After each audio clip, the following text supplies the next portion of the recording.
नाही आवा जाऊ दे बोला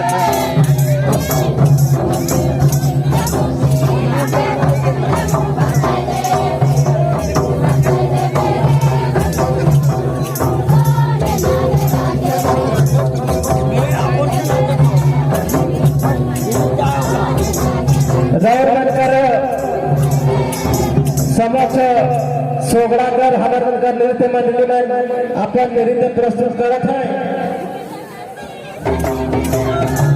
इधर तुरंत बाद में कार्यक्रम के आगे बढ़ाते हुए आमंत्रित करते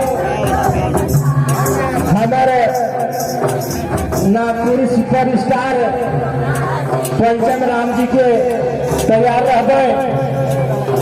इस सांस्कृतिक नृत्य के तुरंत बाद हमरे मैंने कार्यक्रम के आगे बढ़ाते हुए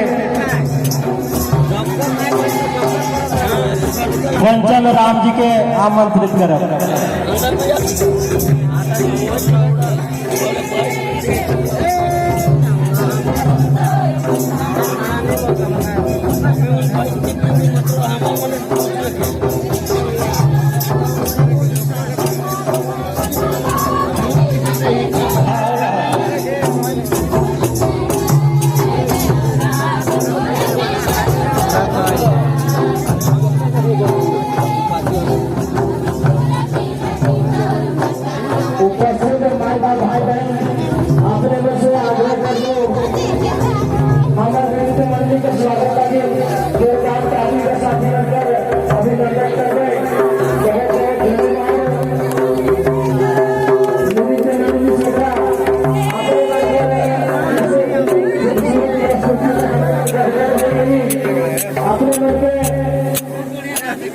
अपने